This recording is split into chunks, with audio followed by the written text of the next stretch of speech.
समृद्ध सांस्कृतिक विरासत, वीरों की भूमि और धान का कटोरा, छत्तीसगढ़ राज्य की स्थापना दिवस की आप सभी को बहुत बहुत बधाई। स्वागत है आप सभी का लोकस्वर पर। मैं हूं आपके साथ दिलीप जगवानी। खबरों का सिलसिला शुरू करते हैं। सबसे पहले नजर हेडलाइंस पर। हेडलाइंस के प्रायोजक है आचार्य इंस्टीट्यूट। रिजल्ट ही है हमारी पहचान। आचार्य इंस्टीट्यूट में आपका स्वागत है। हर साल जेई और नीट में टॉप रैंक, इसलिए हम मानते हैं रिजल्ट्स ही है हमारी पहचान। Rajendra Nagar, CMD Chowk, Sarkanda and 4th branch, Mungeli. उड़ता चला तू जैसे।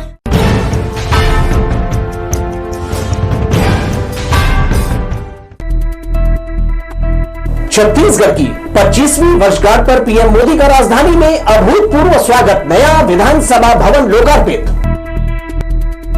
ट्रेनों में चोरी करने वाला गिरोह हत्थे चढ़ा। GRP ने किया बरामद 2.25 लाख का सामान। प्रबोधनी एकादशी पर जागृत हुए श्री हरि। दर्शन पूजन करने मंदिरों में उमड़े श्रद्धालु। रविवार को भी व्रत मुहूर्त। और यदुवंशियों को नचाने आए गरबा दल। छत्तीसगढ़ी लोक कला के कलाकारों को मिला ऊंचा भाव। आइए खबरें देख लेते हैं विस्तार से। छत्तीसगढ़ राज्य के रजत जयंती वर्ष के अवसर पर प्रधानमंत्री नरेंद्र मोदी एक दिवसीय दौरे पर छत्तीसगढ़ पहुंचे। राजधानी रायपुर से नवा रायपुर तक पूरे मार्ग पर लोक संस्कृति और पारंपरिक रंगों से सजा शहर प्रधानमंत्री के स्वागत में झूम उठा। युवाओं, महिलाओं और बुजुर्गों ने उत्साहपूर्वक प्रधानमंत्री का स्वागत किया। छत्तीसगढ़ राज्य स्थापना की 25वीं वर्षगांठ पर पीएम मोदी एक दिवसीय दौरे पर छत्तीसगढ़ पहुंचे। उनका स्वागत जैनम, मानस, GST पॉइंट, मंदिर हसौद क्रॉसिंग, लखपति दीदी पॉइंट, नक्सल मुक्त भारत पॉइंट, PM आवास योजना और CBD एंट्री सेक्टर समेत कई स्थानों पर किया गया। पूरे प्रदेश में रजत जयंती पर्व का उल्लास नजर आया। लोगों का उत्साह देख श्री मोदी ने भी मुस्कुराकर हाथ लहराया और जनता का अभिवादन स्वीकार किया। नवा रायपुर में आयोजित भव्य समारोह में प्रधानमंत्री नरेंद्र मोदी ने नए विधानसभा भवन का लोकार्पण किया। उन्होंने कहा, आज का दिन छत्तीसगढ़ के इतिहास में स्वर्णिम अध्याय जोड़ रहा है। छत्तीसगढ़ की इस भूमि से मेरा आत्मीय संबंध है, जिसने मेरे जीवन को दिशा दी है। प्रधानमंत्री ने संविधान सभा के सदस्यों बाबा साहेब भीमराव अंबेडकर, अटल बिहारी वाजपेयी और रविशंकर शुक्ल को नमन करते हुए कहा कि छत्तीसगढ़ राज्य निर्माण का सपना साकार हो चुका है। उन्होंने कहा कि नया विधानसभा भवन केवल एक इमारत नहीं, बल्कि प्रदेश की 25 वर्षों की मेहनत, जन आकांक्षाओं और गौरव का प्रतीक है। पीएम मोदी ने छत्तीसगढ़ की पारंपरिक मुरिया दरबार की परंपरा को याद करते हुए कहा, जैसे पहले मुरिया दरबार आम लोगों की संसद था, वैसे ही इस नए भवन से भी जनता की आवाज गूंजती रहेगी। आज हमारा छत्तीसगढ़ अपनी स्थापना के 25 साल पूरे कर रहा है। राज्य के विकास से देश का विकास, इसी मंत्र पर चलते हुए हम भारत को विकसित बनाने के अभियान में जुटे हैं। मेरा तो सौभाग्य रहा है कि मैं बीते कई दशकों से आप सबके साथ जुड़ा हुआ हूं। मैं यहाँ अतिथि नहीं हूं, मैं आप ही का हूं। इसके बाद श्री मोदी ने रायपुर में ब्रह्मा कुमारी संस्थान के शांति शिखर ध्यान केंद्र का उद्घाटन किया। इस अवसर पर उन्होंने कहा कि राज्य के विकास से देश का विकास संभव है। ब्रह्मा कुमारीज जैसे संस्थाएं इस दिशा में महत्वपूर्ण भूमिका निभा रही हैं। उन्होंने कहा कि आचरण ही सबसे बड़ा धर्म, तप और ज्ञान है। ब्रह्मा कुमारीज के कार्यों ने समाज को आध्यात्मिकता और सकारात्मक सोच की दिशा दी है। विधानसभा भवन का लोकार्पण कर रहे हैं तो ये केवल एक इमारत का समारोह नहीं, बल्कि 25 वर्षों की जन आकांक्षा, जन संघर्ष और जन गौरव का उत्सव बन गया है। इस अवसर पर प्रधानमंत्री ने कहा कि छत्तीसगढ़ अपनी स्थापना के 25 वर्ष पूरे कर चुका है और ये नया अध्याय प्रदेश को विकास, समृद्धि और सुशासन की नई ऊंचाइयों तक ले जाएगा। सभी कार्यक्रमों में राज्यपाल रमेन डेका, मुख्यमंत्री विष्णुदेव साय, उप मुख्यमंत्री द्वय, मंत्रिमंडल के सभी सदस्य समेत प्रशासनिक और पुलिस के प्रमुख अधिकारी मौजूद थे। Bureau report, लोकस्वर। छत्तीसगढ़ राज्य स्थापना दिवस के मौके पर बिलासपुर के पुलिस ग्राउंड में 3 दिवसीय जिला स्तरीय राज्योत्सव का आगाज होने जा रहा है। राज्य की 25वीं वर्षगांठ के उपलक्ष्य में आयोजित इस समारोह में शासन के विभिन्न विभागों के स्टॉल सज चुके हैं, जहां आम जनता को सरकारी योजनाओं और विकास परियोजनाओं की जानकारी दी जाएगी। रंगारंग सांस्कृतिक प्रस्तुतियां और स्थानीय कला की झलक इस आयोजन की शान बढ़ाएगी। 3 दिवसीय यह राज्योत्सव 2 से 4 नवंबर तक पुलिस ग्राउंड में धूमधाम से मनाया जाएगा। इधर सिम्स अस्पताल में ऑनलाइन सिस्टम पूरी तरह से ध्वस्त हो गया है। पर्ची से लेकर जांच के तमाम कार्य मैनुअल किए जा रहे हैं।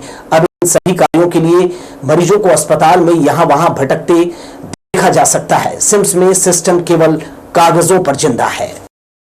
छत्तीसगढ़ आयुर्विज्ञान की तमाम ऑनलाइन सिस्टम का जनाजा निकल गया है। पर्ची कटाने, खून पेशाब की जांच, x ray, microbiology, radiology, dialysis, MRI की रिपोर्ट ऑनलाइन के बजाय ऑफलाइन हो गया है, जिसके कारण सभी काउंटरों पर अराजकता की स्थिति है। जांच कराने वालों की लाइन इतनी लंबी है कि लोग थक हार के रोने गाने लगते हैं। यहाँ की स्थिति इतनी खराब है कि किसी की भी हालत बिगड़ सकती है। ऑनलाइन सिस्टम का जनाजा निकलने के कारण स्वास्थ्य कर्मचारी भी परेशान हैं। दावा तो किया जा रहा है कि सारा सिस्टम ऑनलाइन होगा, लेकिन डिस्प्ले बोर्ड और मॉनिटर खामोश है। मरीजों को सुनने वाला कोई नहीं है। सवाल ये उठ रहा है कि मरीज जाए तो जाए कहाँ? डॉक्टरों के पास तो वातानुकूलित चेंबर है। पीड़ा से कराहते मरीजों को राहत देने की व्यवस्था बैठ चुकी है। मरीजों की लाइन देखकर लोग खुद ही अपनी किस्मत पर आंसू बहा रहे हैं। यहाँ के डीन और एमएस प्रतिदिन राउंड करने की बात कहते हैं, फिर भी उन्हें मरीजों की पीड़ा सुनाई नहीं देती। हाईकोर्ट भी सिम्स की व्यवस्था सुधारने के लिए कई बार फटकार लगा चुकी है। कैमरामैन जयेंद्र गोले के साथ लोकस्वर के लिए किशोर श्रीवास्तव की रिपोर्ट। एक ब्रेक लेंगे दर्शकों, जल्दी लौटते हैं। ब्रेक के बाद खबरों का क्रम जारी रखते हैं। बिलासपुर रेलवे पुलिस ने ट्रेनों में यात्रियों के बैग और कीमती सामान चोरी करने वाले एक सक्रिय गिरोह का पर्दाफाश किया है। जीआरपी बिलासपुर ने कार्यवाही करते हुए 3 आरोपियों को गिरफ्तार किया और 2,30,000 रुपए की चोरी गई संपत्ति बरामद की है। जीआरपी प्रभारी विश्वनाथ चक्रवर्ती ने बताया कि प्रार्थी प्रज्वल शरण घाटगे निवासी एनटीपीसी जमनीपाली कोरबा ने शिकायत दर्ज कराई थी कि छत्तीसगढ़ एक्सप्रेस में सफर के दौरान उनके कोच से लैपटॉप, आईपैड, पासपोर्ट और अन्य दस्तावेज चोरी हो गए। जांच के दौरान पुलिस ने तकनीकी साक्ष्य और सीसीटीवी फुटेज की मदद से 2 मुख्य आरोपी संजय दास महंत और संदीप दास को गिरफ्तार किया, जो चांपा से बिलासपुर के बीच चलने वाली ट्रेनों में चोरी की वारदात को अंजाम देते थे। पूछताछ में दोनों ने अपना जुर्म स्वीकार किया।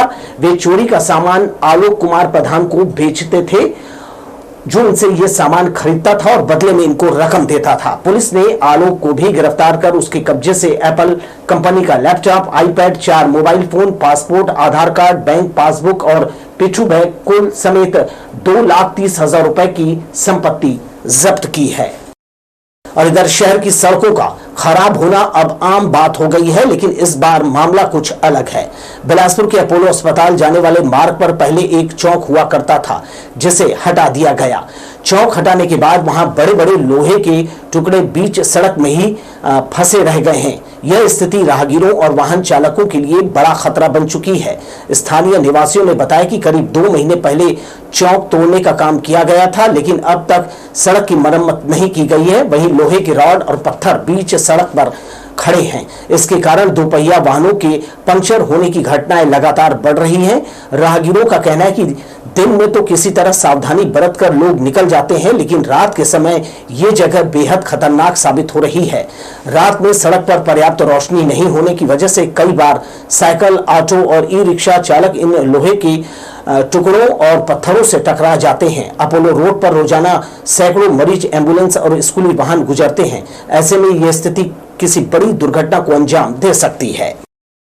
खरीफ सीजन की फसलें अब अपने अंतिम दौर में हैं, मगर बदलते मौसम ने किसानों की मुश्किलें बढ़ा दी है। आसमान में लगातार मंडराते बादल और ठंडी हवाओं ने धान की फसलों के लिए प्रतिकूल माहौल बना दिया है। खेतों में पकने को तैयार फसलें अब विभिन्न रोग की चपेट में आने लगी हैं। कई इलाकों में धान की बालियों पर भूरे माहो और फफूंद रोग का असर देखा जा रहा है, जिससे पैदावार पर खतरा मंडराने लगा है। कृषि विशेषज्ञों का कहना है कि इस बार बरसात देर तक रहने और तापमान में गिरावट की वजह से खेतों में नमी बनी हुई है, जो रोग के प्रसार का कारण बन रही है।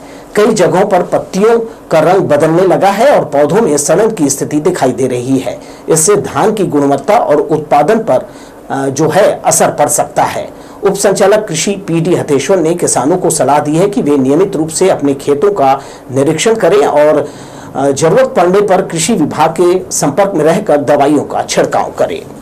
अभी का जो मौसम है, बारिश फसल के लिए बहुत नुकसानदायक है।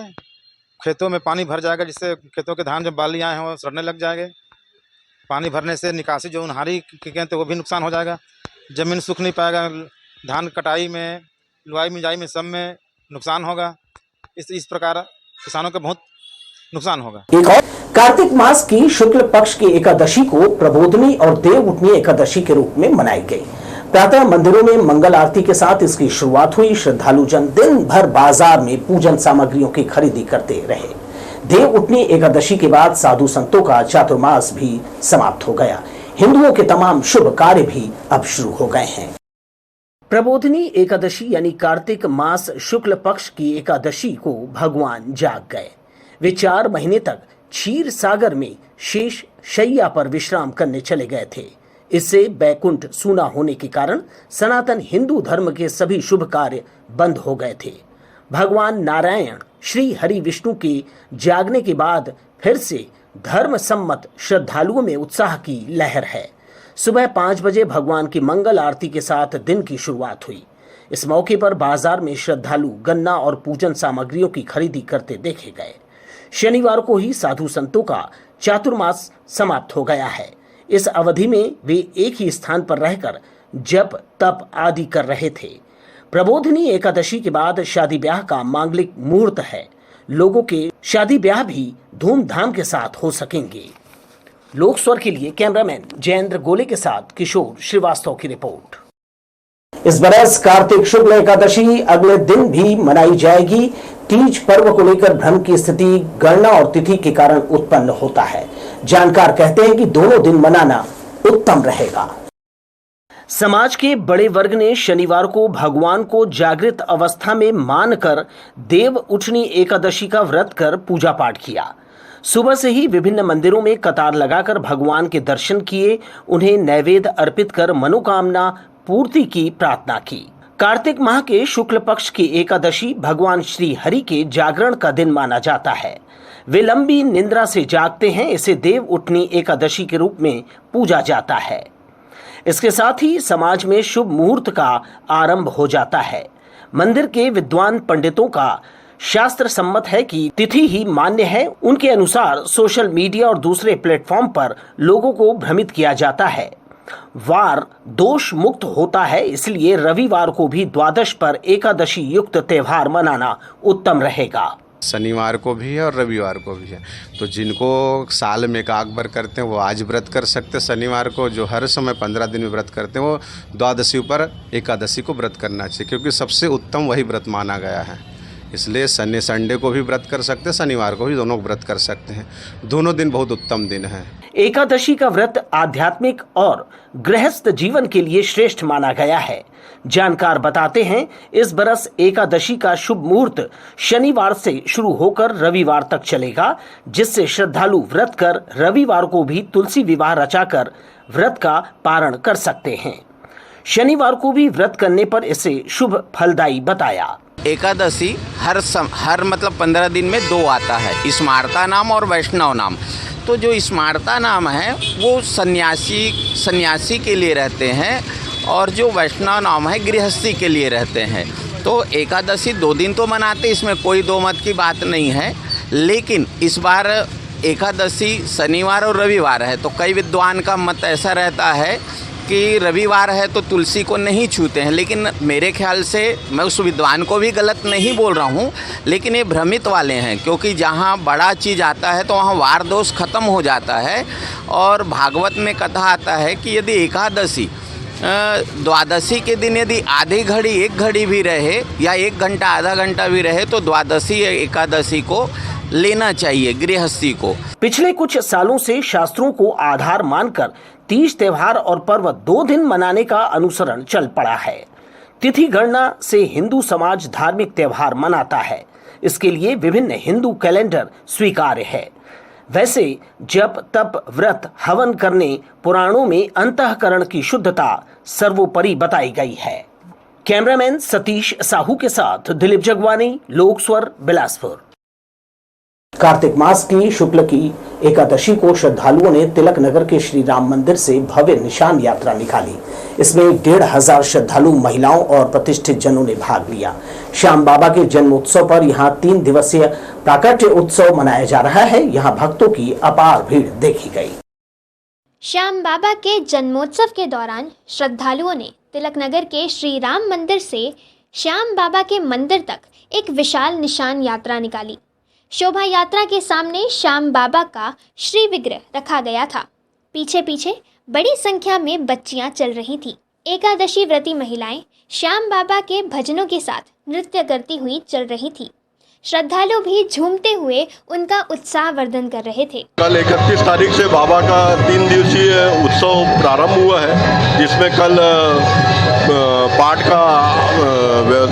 का आयोजन था मंदिर में। सुबह 1:30 बजे से लेकर के शाम को 7 बजे तक पाठ चला है और उसके बाद आज बाबा का जन्मोत्सव है और निशान यात्रा, जिसमें 1100 से 1500 के आसपास निशान मंदिर में चढ़े हैं। बाबा के भक्तों ने चढ़ाया है और आज दिन भर इसी प्रकार उत्सव का माहौल रहेगा। श्याम मंदिर में 3 दिवसीय पाठोत्सव मनाया जा रहा है।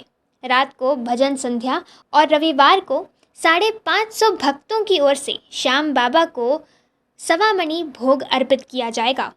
इस मौके पर मंदिर के सभा मंडप को दुल्हन की तरह सजाया गया है। इस दौरान श्रद्धालुओं की इतनी भीड़ थी कि मंदिर परिसर में पैर रखने की भी जगह नहीं बची थी। कैमरामैन जयेंद्र गोरे के साथ लोकस्वर के लिए किशोर श्रीवास्तव की रिपोर्ट। संत नामदेव महाराज की 755वीं जयंती पर गोणपारा के सामुदायिक भवन में 11 कुंडीय यज्ञ किया गया। नामदेव विकास परिषद द्वारा आयोजित कार्यक्रम में 100 से अधिक परिवारों ने कल्याण के लिए आहुतियां दी। अनुयायियों ने संत नामदेव को नमन किया। नामदेव समाज विकास परिषद ने संत नामदेव जयंती पर 11 कुंडीय गायत्री यज्ञ का आयोजन किया। 100 से अधिक परिवार इसमें शामिल हुए और समाज कल्याण की कामना के लिए आहुतियां दी। गायत्री परिवार के साधकों ने यज्ञ हवन संपन्न कराया। बेहद उत्साह से भरे आयोजन में पूर्णाहुति के बाद सभी ने हवन कुंड की परिक्रमा कर इष्ट देव से परिवार की सुख समृद्धि की प्रार्थना की। नामदेव विकास परिषद के संतोष वर्मा ने बताया कि नामदेव महाराज का जीवन जन कल्याण और सेवा से ओतप्रोत था। उनके आशीर्वाद से देश और समाज को मार्गदर्शन मिलता है। हमें अपनी संस्कृति और संस्कारों को महत्व देना चाहिए। नामदेव महाराज की 755 जयंती के अवसर पर नामदेव समाज विकास परिषद के तत्वाधान में 11 कुंडी यज्ञ का आयोजन किया गया है, जिसमें समाज की महिलाएं, पुरुष, बच्चे सभी उपस्थित होकर यज्ञ का आनंद उठा रहे हैं और समाज के प्रति और अपने परिवार के प्रति शांति समृद्धि की कामना कर रहे हैं।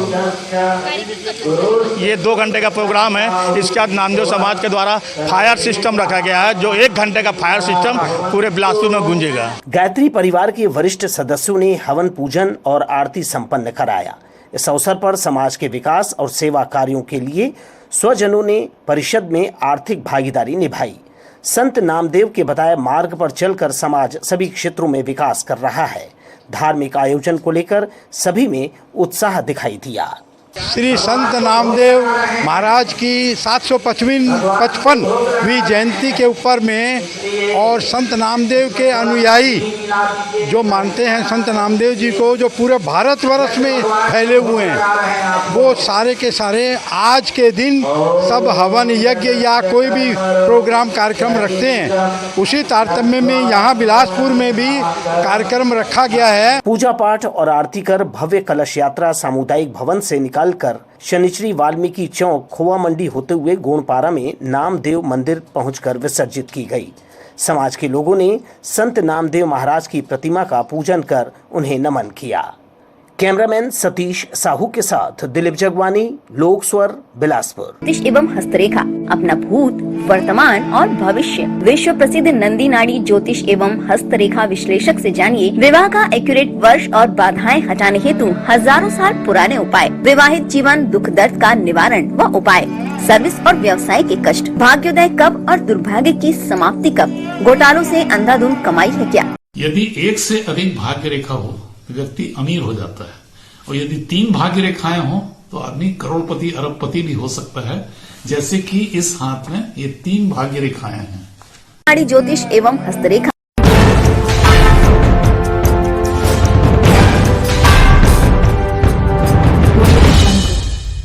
ब्रेक से लौटाने के बाद आइए दर्शकों एक नजर फिर से हेडलाइंस पर।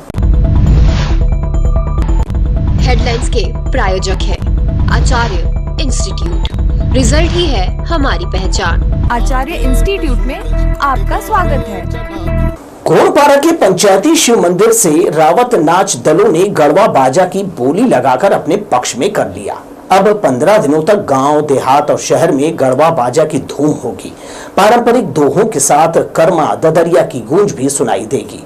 चारों ओर उत्सव सरीखा माहौल निर्मित हो रहा है। देवारी तिहार को सजाने के लिए साजिंदे कलाकारों के साथ आ गए हैं। वे एकादशी के बाद 15 दिनों तक रावत नाच पर्व के दौरान गाजे बाजे और यादवी दोहों के साथ जजमानों के घर आंगन में थिरकेंगे। इस दौरान वे उन्हें आशीष भी देंगे। गढ़वा बाजा के कलाकार निशान, मोहरी, दफड़ा, टिमकी और गढ़वा बाजा की शान नच कहारियनों के साथ पधार चुके हैं। जब उन्होंने वाद्य यंत्रों को बजाया तो यादव थिरक के बिना नहीं रह सके।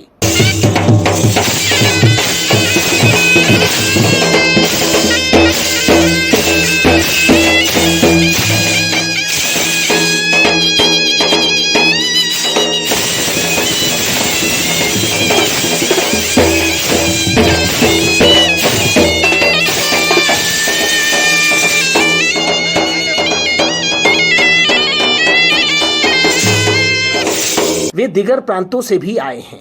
इस बार 15 दिनों के लिए गढ़वा बाजा की बोली 2.5 लाख रुपए तक लगाई गई। शनिचरी बाजार में भव्य रावत नाच महोत्सव होगा, जिसमें सिलपहरी, हरदी, बसिया, सिरगिट्टी, भरनी, परसदा समेत सैकड़ों टीमें पहले नंबर पर क्रमवार आती रहेंगी। पूरे छत्तीसगढ़ में बृहस्पति शनिवार को गांव-गांव में रावत नाच उत्सव का आयोजन किया गया है। लोकस्वर के लिए कैमरामैन जयेंद्र घोले के साथ किशोर श्रीवास्तव की रिपोर्ट। आदिम जाति और अनुसूचित जाति विकास विभाग ने कोटा में विकास खंड स्तरीय कर्मा प्रतियोगिता का आयोजन किया है। पहले दिन इसमें 6 नर्तक दलों ने भाग लिया। उनके द्वारा मनमोहक कर्मा नृत्य और कर्मा गीतों की प्रस्तुति दी गई। आयोजन में जनजातीय लोक गायकों का प्रतिनिधित्व, जनजातीय समुदायों में प्रचलित परंपरागत वाद्य यंत्रों का प्रदर्शन किया गया। निर्णायक मंडल द्वारा जीवन ज्योति कर्मा दल परसा पानी को पहला और दूसरा स्थान बैगिन बैगा दल कुर्दर को दिया गया। कार्यक्रम की अध्यक्षता कोटा जनपद पंचायत अध्यक्ष ने की। आयोजन 15 नवंबर तक चलेगा। इस कार्यक्रम का उद्देश्य जनजातीय संस्कृति, उनके पारंपरिक रीति रिवाज और कला संस्कृति को बढ़ावा और संरक्षित करना है।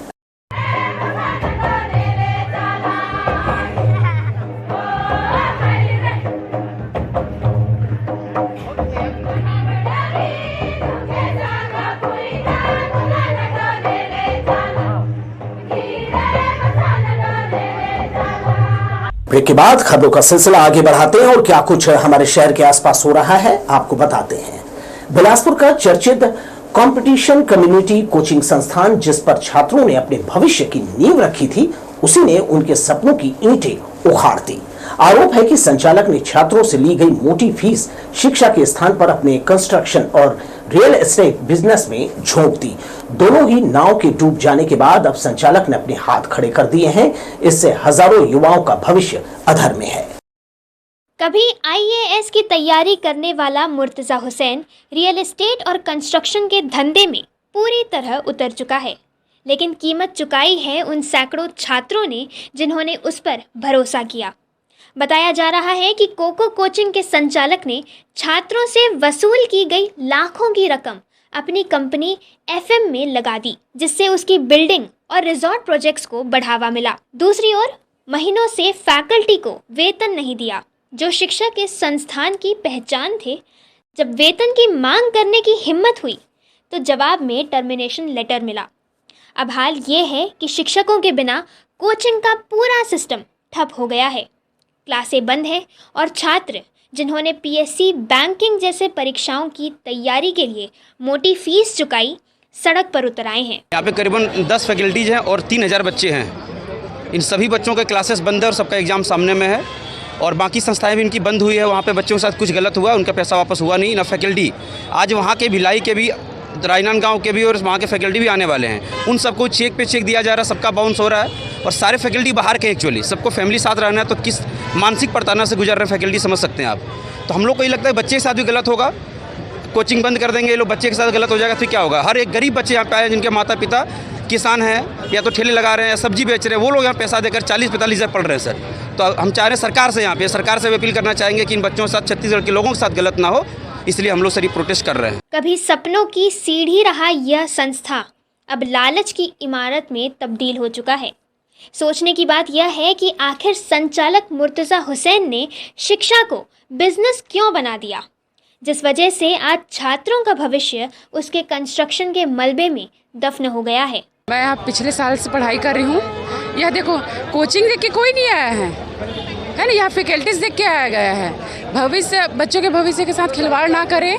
हमको टीचर वापस चाहिए और फीस लमसम हम लोग 6000 रुपये पे किए हैं और बाकी सभी किए हैं। अगर ये कोचिंग नहीं चलाना चाह रहे हैं तो सब बच्चों का पैसा रिफंड कर दें। अब जब संचालक ने हाथ खड़े कर दिए हैं और संस्था का दरवाज़ा बंद है तो ये स्पष्ट है कि कोको कोचिंग शिक्षा की जगह धोखे का पर्याय बन चुका है। लोकस्वर के लिए कैमरामैन सतीश साहू के साथ दिव्या की रिपोर्ट। पुलिस बल बैंड के मामले में केंद्रीय कारागार के बंदियों के भरोसे है, जो राष्ट्रपति, राज्यपाल के आगमन पर राष्ट्रगान की धुन बजाते हैं। राष्ट्रीय पर्वों पर वे देशभक्ति धुन बजाकर राष्ट्र प्रेम का जज्बा भी जगाते हैं। पुलिस ने बैंड बाजा के कलाकारों पर खुद का टैग लगा दिया है। राष्ट्रीय पर्वों से लेकर शासकीय उत्सव में पुलिस सुमधुर धुन बजाने के लिए विगत 20 वर्षों से उधार के कंधे पर अपनी बंदूक ताने हुए है। पुलिस की ओर से जो कलाकार वाद्य यंत्रों से सुमधुर धुन निकाल रहे हैं, वे स्थानीय केंद्रीय जेल के सजा याफ्ता बंदी हैं। वे राष्ट्रपति से लेकर राज्यपाल के आगमन पर जन गण मन की धुन बिखेर कर राष्ट्र प्रेम का जज्बा पैदा करते हैं। इन 2 दशक में पुलिस का अपना कोई बैंड नहीं है। पुलिस की ओर से बैंड बाजा बजाने वाले सिपाही भी सेवानिवृत्त हो चुके हैं। इतने सालों में उसने भी कोई नई भर्ती नहीं की है। बैंड के मामले में पुलिस उधार में कलाकार लेकर अपना काम चला रही है। बैंड बजाने के एवज में बंदियों को कुछ नहीं मिलता, बल्कि उन्हें अपना हुनर दिखाने के लिए कुछ देर के लिए सीखचों के बाहर खुली हवा में सांस लेने का अवसर मिलता है। लोकस्वर के लिए कैमरामैन जयेंद्र गोले के साथ किशोर श्रीवास्तव की रिपोर्ट। टैग, जी हाँ, हम अक्सर बाजार में देखते हैं किसी टैग पर हमारी नजर जाती है। ये ब्रांड कंपनी का बहुत ही चर्चित टैग होता है। टैग अब सोशल मीडिया पर भी बहुत ज्यादा प्रचलित है। ये टैग बताता है कि हम क्या खरीदें क्या नहीं खरीदें, ये डिसाइड होता है, लेकिन आप क्वालिटी पर ध्यान दीजिए, टैग पर नहीं। फिलहाल मुझे दीजिए विदा और आप बने रहिए लोकस्वर के साथ। नमस्कार।